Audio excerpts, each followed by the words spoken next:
Spain once held the world in its hands, literally.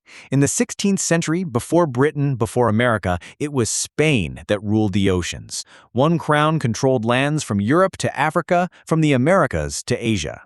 It was the first empire where the sun never set, because it couldn't. Somewhere across 3 continents, Spain's flag was always flying. On maps, it looked unstoppable. But behind the gold, something darker was happening. The richest empire in human history was rotting from within. Its power, its pride, and its treasure, all built on a lie. They thought infinite silver meant infinite wealth, but it didn't. It meant inflation, debt, and collapse. And here's why this story matters right now, because we are making the same mistake again. Different century, different currency, same illusion. Spain drowned in silver. We are drowning in printed money. The question isn't whether history repeats, it's whether we'll recognize it before the crash comes. Before we start, subscribe, because the truth gets darker the deeper you go.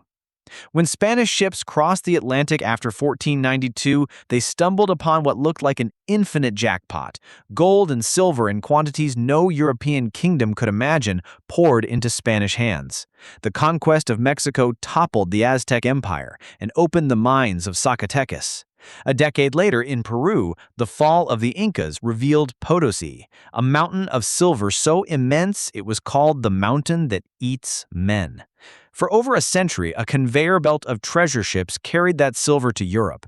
Between 1500 and 1650, Spain imported more than 180,000 tons of silver and 2,000 tons of gold, more than all of Europe had mined in 1,000 years. The world had never seen that kind of wealth before, and for a while it looked unstoppable. From Seville and Cadiz, Spanish galleons carried bullion across the Mediterranean to the Low Countries, even across the Pacific to Manila, where silver was traded for Chinese silk and porcelain. It was the birth of the first global economy, and Spain sat at its center. But ask yourself, what happens when the flood of money never stops? What happens when you strike so much gold that it becomes a curse? Spain soon found out. The treasure was real, but what they did with it destroyed them. As silver poured in, prices across Europe exploded. Between 1500 and 1600, inflation quadrupled. Ordinary Spaniards found bread, wine, and clothing harder to afford, even as their empire overflowed with silver. Money only holds value when it's scarce enough to be trusted. If a town has 10 coins and a loaf of bread costs 1, and suddenly 1,000 coins arrive, but the same number of loaves exist, prices rise not because bread got better, but because money got weaker. That was Spain's fate. Economists later called it the price revolution, the world's first great wave of global inflation. The elite who handled silver first, nobles, bankers, and merchants, profited before prices adjusted, but ordinary citizens living on fixed wages were left behind. The more silver Spain brought home, the poorer its people felt. And here's the irony. The mines of the New World made Europe richer, just not Spain.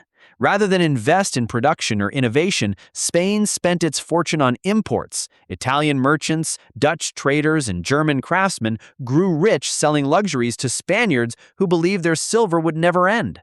Spain became a consumer empire, not a producer. Why build factories when you could simply wait for the treasure fleet to arrive? The empire turned its economic muscle into vanity, cathedrals, palaces, and wars.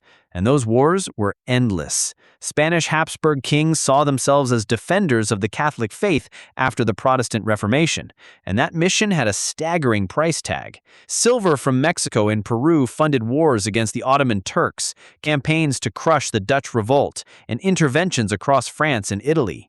Even the Spanish Armada of 1588, the massive fleet sent to invade Protestant England, was powered by American silver. And when that armada sank, it wasn't just ships that went down, it was Spain's credit, because most of that silver had already been borrowed and spent before it ever arrived. The disaster sent shockwaves through Europe's financial markets. Creditors demanded higher interest rates, merchants grew cautious, and for the first time, Spain's enemies realized that its wealth was an illusion of momentum. Beneath the grandeur of Madrid's palaces and Seville's ports, an entire economy was hollowing out. Local industries withered, farmers abandoned their fields for city life, and imported goods replaced domestic craftsmanship. What looked like an age of gold was in truth an age of rot covered in silver. By the mid-1500s, Spain was hooked on debt. The crown borrowed against treasure that hadn't even left the Americas.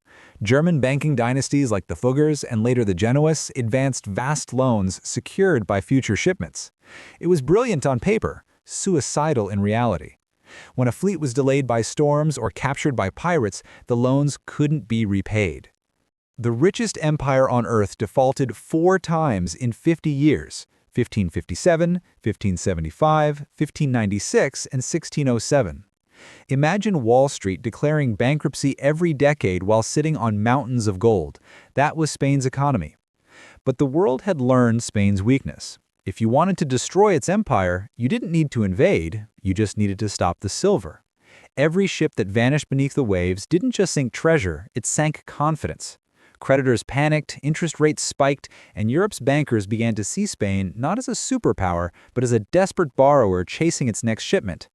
Each default rippled through the continent's financial system like an earthquake, eroding trust in the empire's ability to pay its debts. And still, the crown kept borrowing, trapped in a cycle of promises backed by ships that might never return. Spain had built an empire on gold, but it was credit, not conquest, that decided its fate. England and the Netherlands turned piracy into state policy. Queen Elizabeth herself secretly financed Francis Drake, who, in the 1580s, circumnavigated the globe, plundering Spanish galleons stuffed with bullion and returning home with treasure worth nearly half of England's annual revenue. It wasn't just theft, it was strategy. Every ship Drake captured weakened Spain's lifeline and strengthened England's ambitions. The Dutch soon followed the same playbook. In 1628, Piet Hein, a privateer backed by the Dutch Republic, intercepted an entire Spanish treasure fleet off the coast of Cuba, 11 million guilders worth of silver. That single strike nearly toppled Spain's finances overnight. These weren't rogue pirates chasing fortune, they were state-sponsored instruments of economic warfare. Every captured ship wasn't just stolen metal, it was a sovereign default unfolding in real time. Spain had mortgaged its future to fund its present, borrowing against silver that often never arrived. And when that treasure sank or was stolen, so did its credibility. Europe's bankers went unpaid, its credit markets shook, and the myth of Spain's invincibility cracked a little more. Meanwhile, England and the Netherlands turned plunder into policy, reinvesting their spoils into shipyards, navies, and global trading networks. Each coin stolen from Spain became a brick in the foundations of their own empires. Spain's greatest strength, its flow of treasure, had become its greatest vulnerability. Its lifeline had now become its Achilles heel, and its enemies didn't need to conquer it by force, they simply had to wait for the next storm or the next pirate to do the job for them. By the early 1600s, Spain still looked unstoppable on maps. It ruled vast colonies, commanded oceans, and filled its cathedrals with gold. But behind the facade, the empire was rotting from within. Inflation had eaten domestic prosperity. Debt had chained the crown to foreign creditors. Piracy had turned every Atlantic crossing into a gamble, and the wars, the endless, bloody wars, had drained its soul. The 30 Years' War bled the treasury dry. The Dutch revolt tore away one of Spain's wealthiest provinces, and England's growing naval power shattered Spain's dominance at sea. The once mighty armada was now a ghost fleet, sailing more on memory than on strength. And yet, the crown refused to slow down. Still, the silver ships kept sailing, not to enrich Spain, but to pay off the last war, to fund the next one, to feed the endless machine of debt and pride. Each fleet that left the New World carried not hope, but obligation. Coins already spent, interest already owed, promises already broken. The empire's lifeline had become its poison, and every galleon that returned to Seville brought more silver and less stability. Spain had built the greatest empire of its age, but by the dawn of the 17th century it was clear the world's richest nation was devouring itself in real time. While Spain drowned in silver, its rivals quietly took notes. The English and Dutch realized bullion alone didn't make an empire. Systems did. Spain extracted wealth, they built it. Spain measured power in treasure. They measured it in trade. Britain's colonies in North America produced tobacco, sugar, and timber, renewable sources of wealth that fueled industry. Dutch merchants founded the Amsterdam Stock Exchange, and their ships carried goods, not just gold. Both powers built banking systems and chartered companies like the East India Company, institutions that could multiply wealth instead of merely storing it. When they captured Spanish silver, they didn't spend it, they invested it. That's the difference between fleeting fortune and enduring power. It's the reason their empires outlived Spain's. They turned every coin into capital, every voyage into an enterprise, and every risk into a foundation for future growth. While Spain hoarded metal that rusted in vaults, London and Amsterdam built systems that would finance the next 3 centuries of global dominance, a lesson the world still hasn't learned. Because true empires aren't built on gold or silver, they're built on trust, credit, and the power to reinvest. The British and Dutch mastered the art of compounding, turning commerce into empire and empire into financial architecture. Spain's wealth was finite, but theirs became infinite, expanding not by conquest, but by confidence. And that confidence, once established, became the new currency of global power. By the 1700s, Spain's empire still stretched across oceans, but its financial heart had stopped beating. It was rich in land, yet poor in solvency, vast in territory, but hollow at its core. A century of inflation, death, and default had drained its strength, leaving behind the shell of what was once the most feared empire on earth. The gold still gleamed in its churches, the silver still crossed its ports. But beneath the surface, the machinery of empire had seized up. Yet this story isn't just about the past, it's about a pattern that repeats itself, from ancient empires to modern economies. Spain believed silver was wealth. We believed credit and printed money are wealth. Spain financed wars with bullion that hadn't arrived yet. We finance growth with debt that may never be repaid. Spain's treasure fleets were fragile, concentrated, and vital to survival. Today, our treasure fleets are giant financial institutions, too big to fail, yet always one storm away from collapse. When Piet Hein captured a Spanish fleet in 1628, it triggered panic across Europe. When Lehman Brothers fell in 2008, it did the same. Different ships, same storm. The mechanism of collapse never changes, only the names on the manifests. The lesson is brutal but clear. Treasure is not wealth. Silver is not security. Real wealth comes from systems that produce value over time, from innovation, productivity, and discipline. Spain confused the symbol of wealth with the substance of it and paid the ultimate price.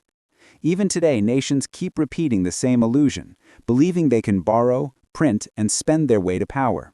But wealth built on illusion always fades, and when confidence breaks, empires fall in silence long before the world notices.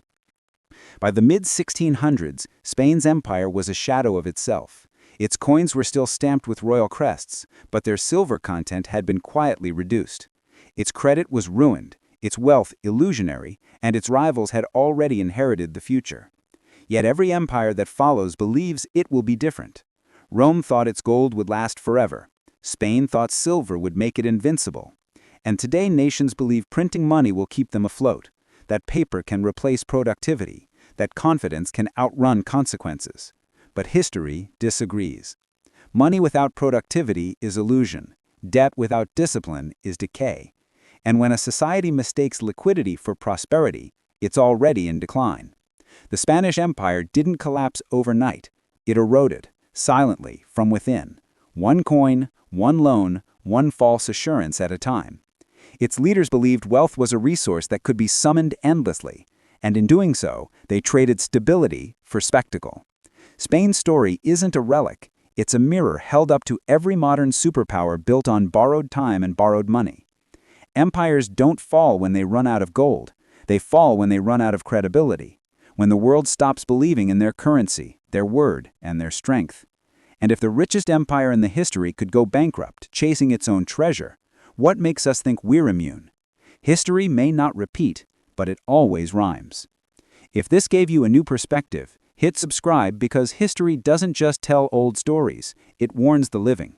The question isn't whether another empire will fall, it's which one will forget the lesson first.